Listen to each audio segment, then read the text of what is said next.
Mr. Punch presents the Military Gazette,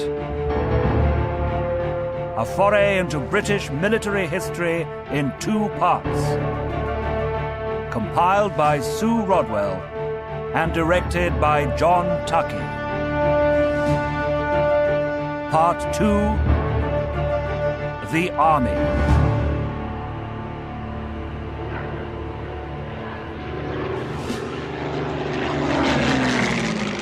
January the 1st, 1941. Decided to try and keep a diary this year. I wish I had started before, as the past year has been the best and most successful of my life. I started flying last August. Some of my friends are dead, but many of my other brother pupils will last this war out. Perhaps, if I should one day fall, this diary will be of some slight interest to those who will in the future become pilots, and many will do so. Or it perhaps will stir a chord in the minds of those I once knew as keen and eager to fly, and who were fearful lest they fall down under the CFI's test or some other nightmare test of their flying ability. Snowing today, but got in some formation this morning with MacArthur and Gordon Brettle. Neville Duke. Thursday, 2nd of January, 1941. Very much a clamp this morning. More snow on the way, I'm afraid. Not a hope of flying this morning. However, the weather lifted in the afternoon, and I got up with F.O. Chapel for a height test. Climbed to 15,000, did a few spins, and aerobated down to ground level. Half rolls, barrel rolls, also rolls, aileron turns, stool turns, upward rolls. Some fun indeed. Did a forced landing and a precautionary. It was simply glorious up this afternoon, the sun shining on the snow-covered ground and not a bump in the air.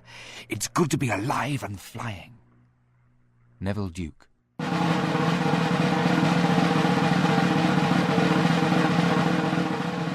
Julius Caesar, 54 BC. Caesar advanced into the Cassivelaunus country to the River Thames. It has only one ford, a difficult one. On arriving, he saw the enemy posted in strength on the opposite bank. Sharp stakes were fixed in front to fortify it, and there were others underwater hidden by the stream, as he learned from prisoner of war and escaper reports. Caesar sent the cavalry forward and ordered the foot to follow directly behind.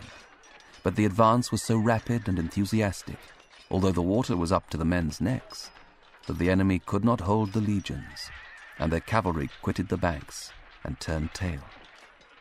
Cassivelaunus pinned no hope on battle, and had released most of his forces, except for some 4,000 charioteers. His method was to observe our route, and retire a little from the line of march, using impenetrable hides and woods. Along our proposed route, he used to force the livestock and peasantry from the fields into the woods, and when our cavalry ranged the fields to plunder and ravage better, he would dispatch charioteers by tracks and paths out of the woods with which he was familiar to engage our horse, giving them real cause for alarm. This hazard limited their range and resulted in Caesar prohibiting distant patrols from the column and only allowing punitive expeditions within the area practicable for the infantry. Tacitus, 61 AD.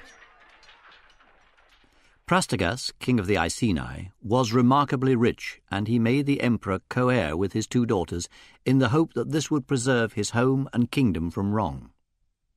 The opposite happened, for officers plundered his kingdom, and their minions plundered his home as if it were a prize. They scourged his queen Boudica. They dishonoured his daughters. As if they had been given the whole district, they disinherited the Icenian chiefs and treated the royal family as slaves. This disgrace and fear of worse, with degradation to provincial status, drove them to arms, and the Trinobantes were stirred to revolt. Any others whose spirits were unbroken by slavery made a secret conspiracy to recover liberty. But they bitterly hated the retired soldiers who had come to the colony at Colchester and driven them out of their homes and lands, calling them captives and slaves, with the active support of the soldiers who sympathized with their circumstances and enjoyed the prospect of plunder. For no apparent reason, the statue of Victory at Colchester fell backwards as if in defeat. Women went mad and screamed that the end was at hand. Strange groans were heard in the council and cries in the theatre. There was an inverted mirage of the colony in the Thames estuary.